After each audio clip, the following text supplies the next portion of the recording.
Bonjour à tous. Je vous propose ici de faire un exercice sur l'équation des trois moments. La seule différence, c'est que, comme vous le voyez, ce que j'ai entouré en violet, là, on a des consoles après l'appui A et après l'appui C. C'est comme si on avait des poutres en porte-à-faux. Ça peut être des balcons, par exemple, de part et d'autre. Voilà. Alors, ce qui va changer quelque chose, c'est que dans l'équation des trois moments, le mi-1 que l'on a ici et le mi plus 1, c'est-à-dire le mi en A et le mi plus 1 en C, ne vont pas être nuls. Et donc, dans l'équation des trois moments, je vais pouvoir trouver le moment en B. Voilà. Alors, déjà, est-ce qu'il est isostatique ou hyperstatique? Là, c'est relativement facile parce qu'en A, on a deux inconnus, en B, on a une inconnue, en C, on a une inconnue. Donc, ça fait quatre inconnus pour trois équations de la statique. Donc, c'est hyperstatique d'ordre 1. Pour calculer le moment en B, il suffit d'utiliser l'équation des trois moments que je vais écrire ici. Alors, on va reprendre tous les termes que l'on a ici et on va donner des valeurs.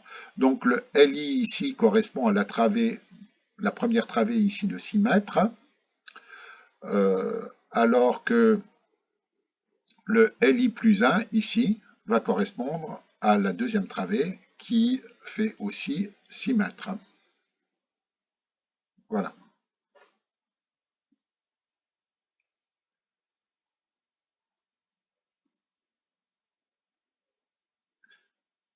Alors, si j'écris l'équation des trois moments, maintenant, je vais avoir le LI ici qui vaut 6 mètres, fois le moment mi-1 qui va être égal à A, mais le moment que j'ai en A.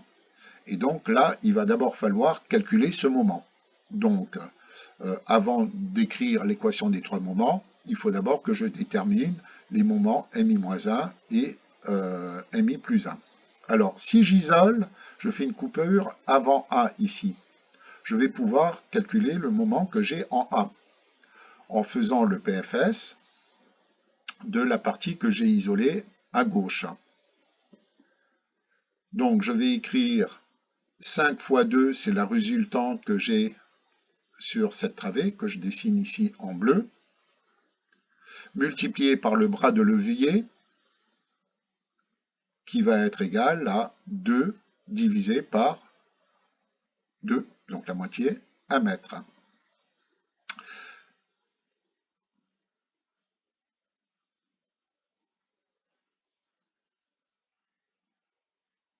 Cette force tourne dans le sens positif, c'est pour ça que j'ai mis plus.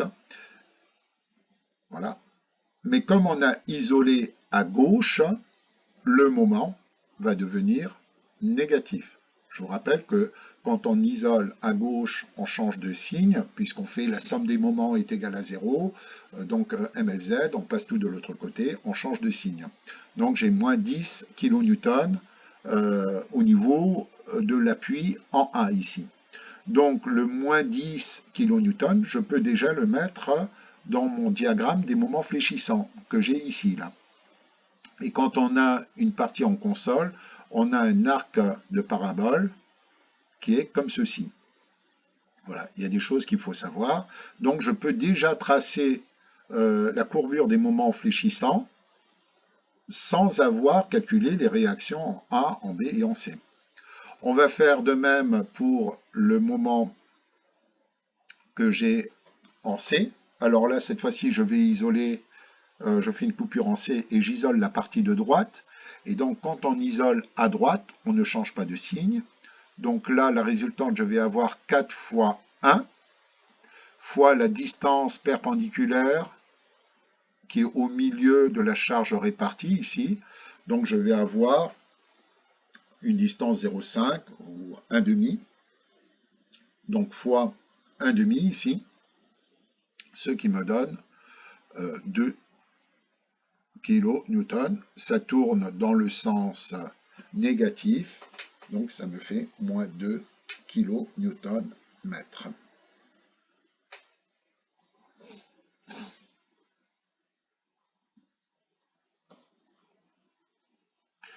Voilà, et donc maintenant, on peut écrire notre équation des trois moments. Alors, je vais d'abord écrire le moins 2 que l'on a trouvé, puisque là, c'est une valeur, j'ai calculé le moment, donc je peux tracer comme tout à l'heure le moment fléchissant de la partie en console, ici, en porte-à-faux ou en console. Voilà.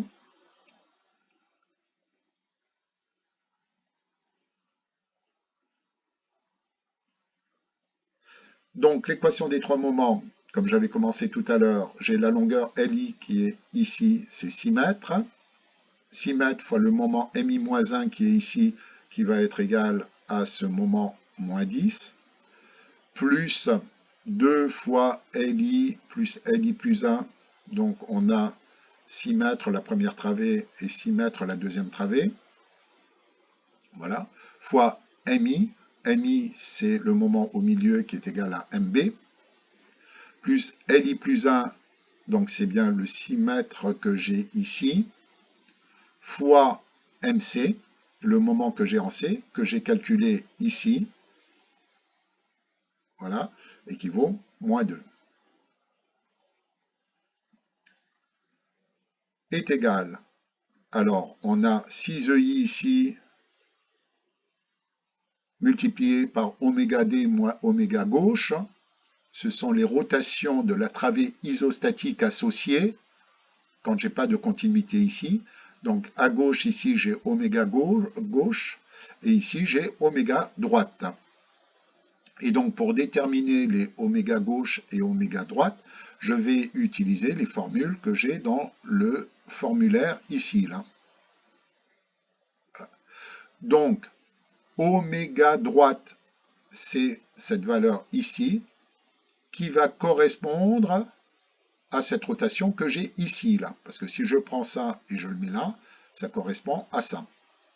Donc, ici, ça me donne moins PL3 sur 24i, donc P c'est 10, fois L c'est 6 au cube sur 24EI.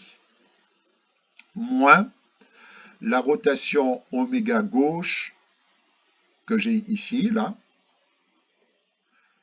Et donc, oméga gauche, c'est pareil, c'est PL3 sur 24EI, ce qui correspond à cette rotation que j'ai en B.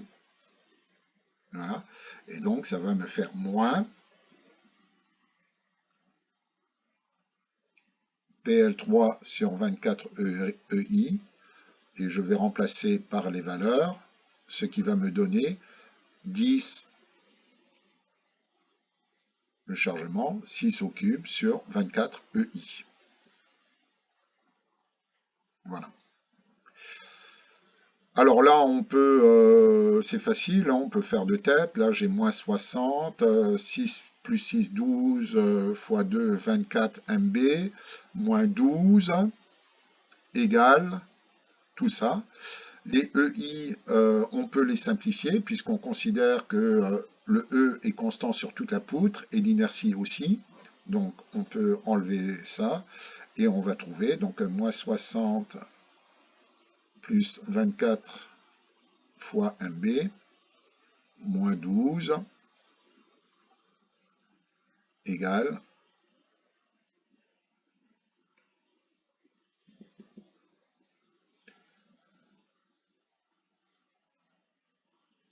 alors, on peut faire le calcul, je vous laisse faire le calcul de tout ça. Il ne faut pas oublier le 6 et la division du 24. Et on va trouver directement une valeur de 1080, moins 1080 négatif. C'est le résultat de tout ce terme ici. Alors, on va pouvoir calculer le MB en passant le moins 60 de l'autre côté et le moins 12 aussi de l'autre côté, ce qui va me donner un MB. Enfin, on va d'abord faire 24 MB est égal à, on va trouver 1008, ce qui me donne un MB qui va être égal à 1008 divisé par 24 moins 42 kN mètre, puisque c'est un moment.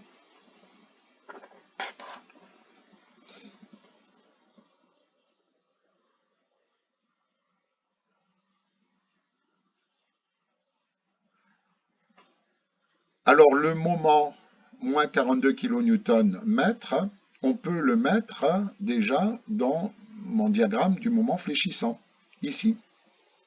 Donc on a déjà trois valeurs en A, en B et en C, puisqu'on a trouvé ce moment.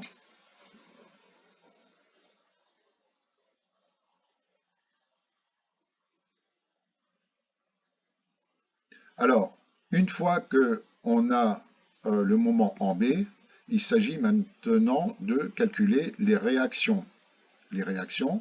Alors, on va d'abord calculer la réaction que l'on a au point A, voilà, que je vais dessiner ici, c'est YA. Et la stratégie, c'est d'isoler ce que je dessine en vert ici, toute cette partie de poutre, et ce qui m'intéresse, c'est d'avoir YA. Donc l'équation que je vais poser, c'est la somme des moments par rapport à B, qui va m'annuler le VY que je ne connais pas là. Et donc je vais écrire la somme des moments par rapport à B est égale à 0, et cela me permettra de trouver le YA. Voilà. Alors l'équation va vous donner... il faut d'abord que je fasse les 5 kN par mètre. Alors 5 kN par mètre, c'est équivalent à 10 kN, là, 5 fois 2, sur une distance de 2 mètres. Et par rapport à B, c'est une distance de 6 plus la moitié de 2, ça fait 7 mètres. Là. Donc qu'est-ce que je vais pouvoir écrire? Je vais pouvoir écrire que c'est égal à 2 fois 5 fois 7, ici, et ça tourne dans le sens positif.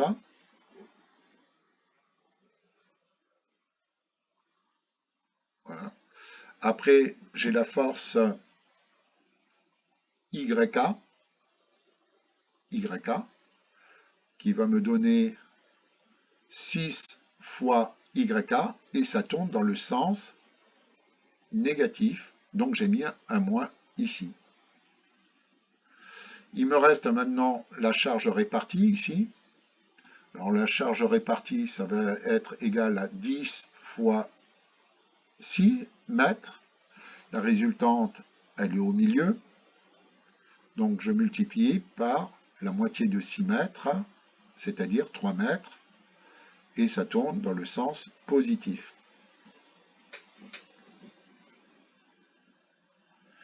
Et donc je n'ai pas d'autre force à gauche, je peux écrire que la somme de tous ces moments, de toutes ces forces-là, me donne, est égale à 0.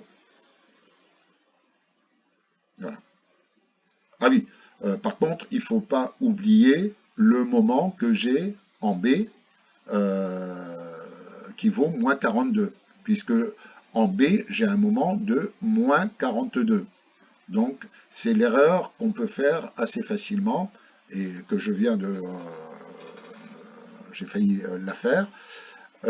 Et donc là, vous pouvez calculer le YA, et le YA vous donne 34,7 kN. Donc j'efface ici et j'écris directement la valeur de YA qui vaut 34,7 kN.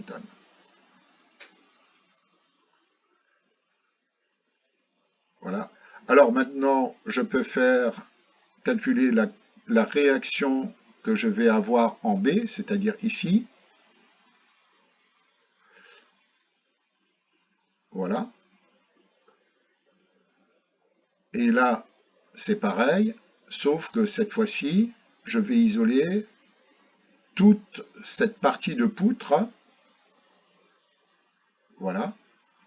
Et je vais faire la somme des moments de toute cette partie de poutre est égal à 0. Alors comme tout à l'heure, je vais chercher les résultantes et les bras de levier pour trouver les moments.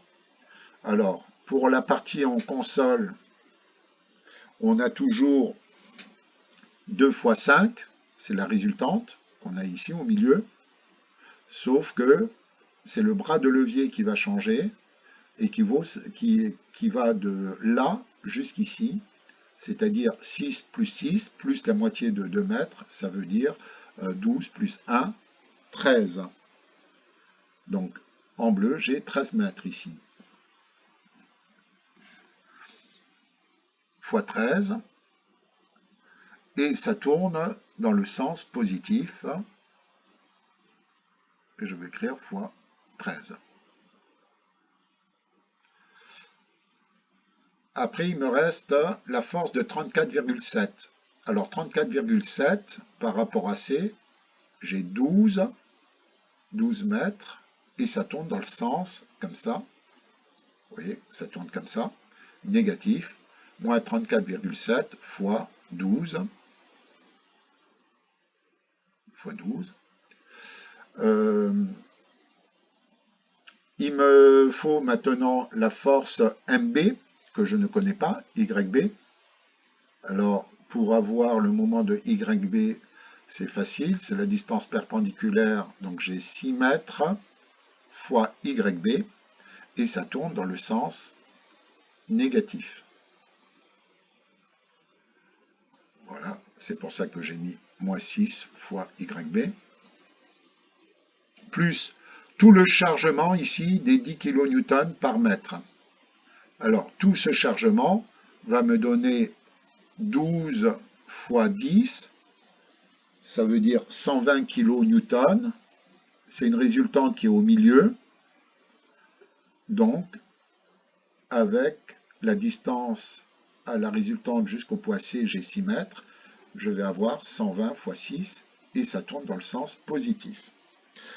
Il ne faut pas oublier qu'en C, j'ai déjà un moment qui vaut moins 2 ici, moins 2. Donc, il faut que je rajoute moins 2, puisque c'est la somme des moments qui est égale à 0. Moins 2 égale 0. Donc, là, qu'est-ce que vous allez pouvoir calculer? On peut calculer le YB, là, directement. Si vous faites le calcul, vous allez trouver YB est égal à 72 kN. Voilà. Alors, je vais l'écrire ici, comme ça, j'ai la valeur ici de 72 kN.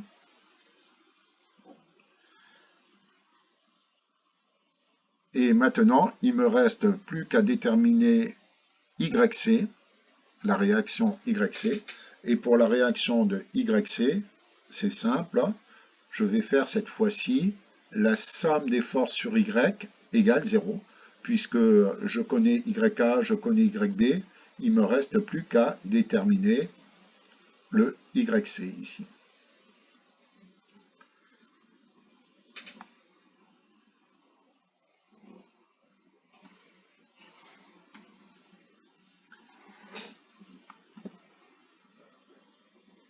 Alors là, on va prendre toutes les forces en commençant par la gauche.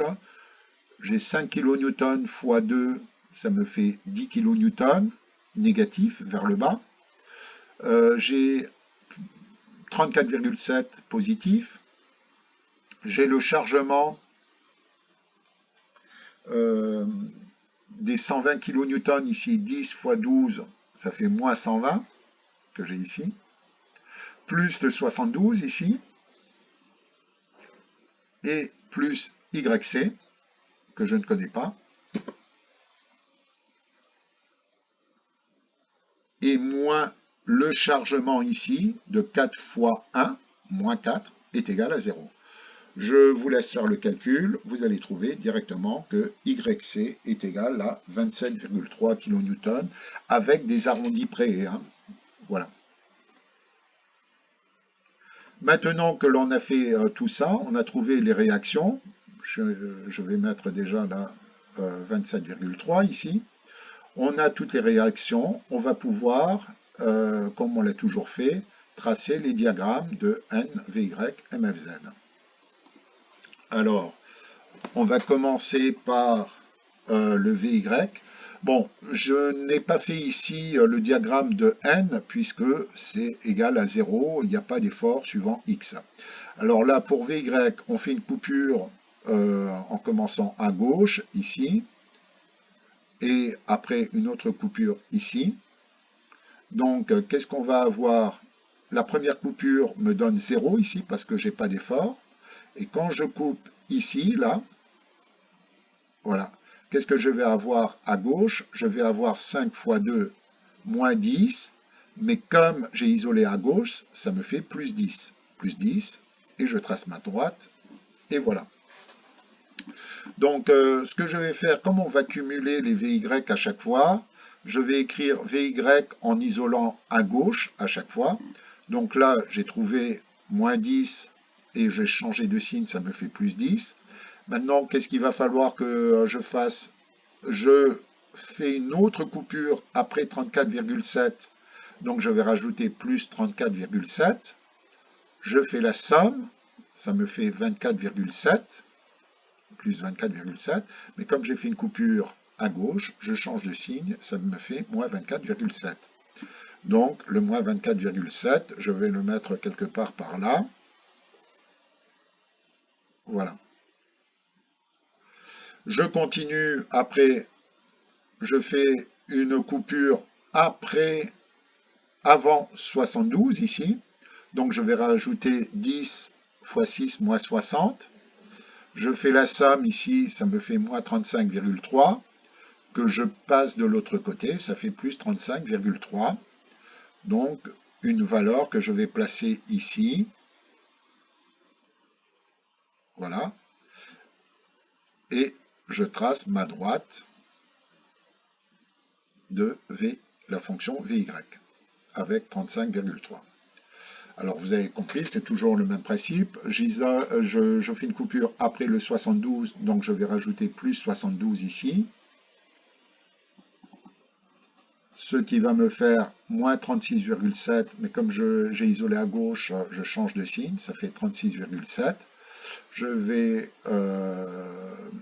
voilà, moins 36,7. J'ai une valeur qui est quelque part par là, que je vais écrire. Après, je refais une autre coupure avant le 27,3. Et donc, je vais rajouter cette force ici, sur 10 mètres, ça fait moins 60. Je fais la somme. Je vais trouver moins 23,3 que je passe de l'autre côté, ça fait plus 23,3 et je suis ici.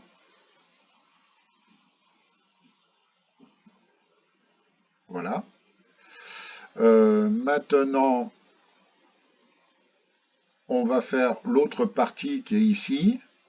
Alors, soit je peux toujours continuer à cumuler, ou alors je peux isoler ou comme ça, ou dans l'autre sens. Bon, je vais continuer toujours à gauche. J'isole comme ça, je vais rajouter plus 27,3. Je fais la somme. Je vais trouver moins 2, plus 4, pardon, plus 4. Plus 4. Et comme j'ai isolé à gauche, ça va me donner moins 4. Voilà. Ben, là, on a fait l'effort tranchant sur toute la poutre en isolant la partie de gauche. On peut faire aussi une vérification si on fait VY à droite. Bon, c'est très simple. Si je fais une coupure comme ça, je vais avoir quoi? J'ai 4 fois 1 négatif, ce qui me donne bien le moins 4. Si après je rajoute le 27,3 plus 27,3, je vais avoir moins 4 plus 27,3, je vais avoir plus 23,3, etc. Donc on peut voir qu'on a juste. Voilà. Alors maintenant, on va faire le moment fléchissant. Alors, comme je vous l'ai souvent dit et répété, on a fait VY. Pour trouver MFZ, il suffit d'intégrer VY pour trouver les moments. Et intégrer, c'est rechercher les surfaces sous VY, sous la fonction VY. Donc, pour faciliter les calculs, je vais calculer directement les surfaces de ces triangles. Alors, le premier triangle, c'est facile. J'ai 2 mètres fois 10, ça fait 20, divisé par 2 pour un triangle, ça me fait plus 10. Pour ces triangles ici, alors là, il faut que je connaisse la base. Et comme je vous l'ai déjà dit, petit a, c'est V avant sur le chargement de 10 kN qu'on a ici, 24,7 divisé par 10. Alors, pour ne pas encombrer mon dessin, je vais écrire directement le résultat, puisque 24,7 divisé par 10, ça fait 2,47. Voilà. Pour l'autre distance, c'est le complémentaire de 6 mètres. Je peux faire 6 mètres moins 2,47.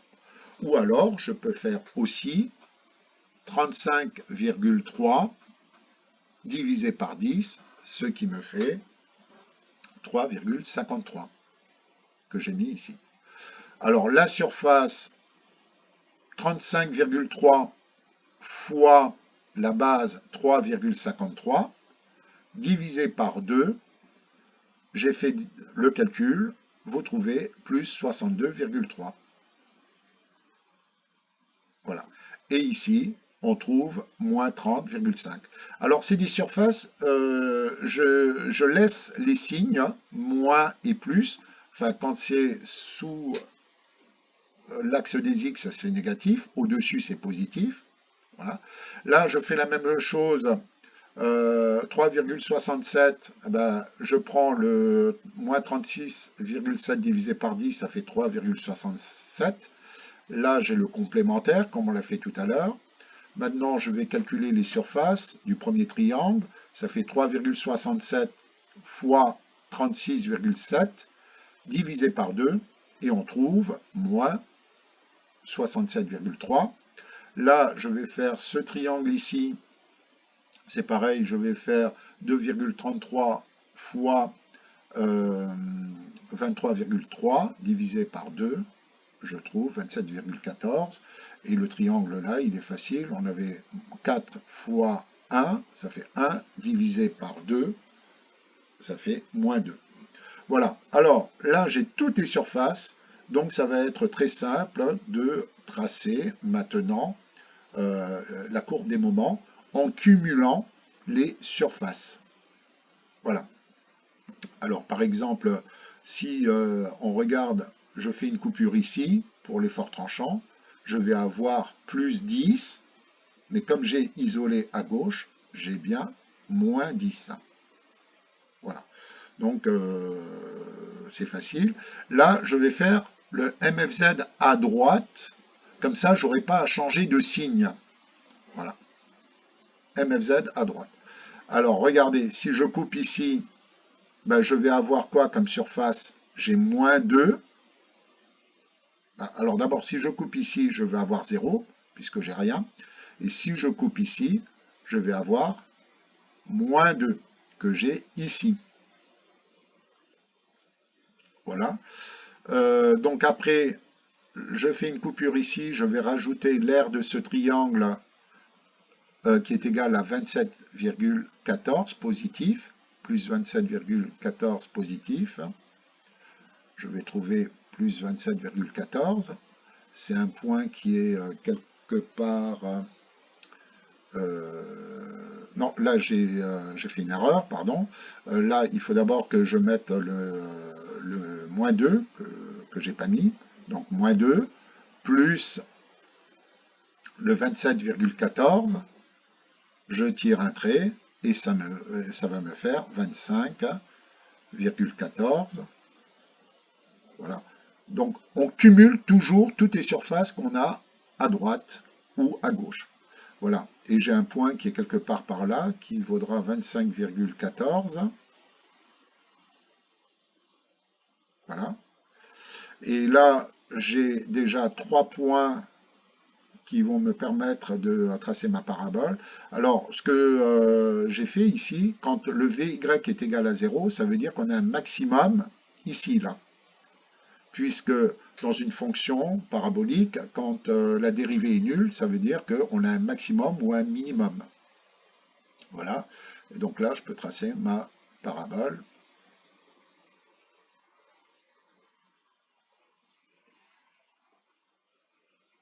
On va continuer maintenant, on va ajouter euh, le 72 plus 72 kN là. Pardon, on va rajouter le 67,3, l'aire de ce triangle là. J'étais dans les forts tranchants là. Je rajoute l'aire de ce triangle là, ici.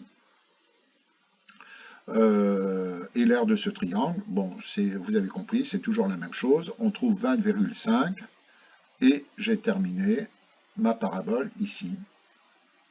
Voilà. Alors, j'espère que vous avez bien suivi. Vous voyez, c'est relativement simple. Enfin, c'est toujours le même principe, sauf que la différence avec les autres exercices, c'est que en A et en C, ici, on a des consoles. Donc, un moment fléchissant en A et en C qu'il faut intégrer dans l'équation des trois moments. Après, le principe des réactions, c'est toujours pareil. Et le principe du tracé des diagrammes, c'est aussi toujours pareil. Voilà, je vous remercie. On se retrouvera dans une prochaine vidéo.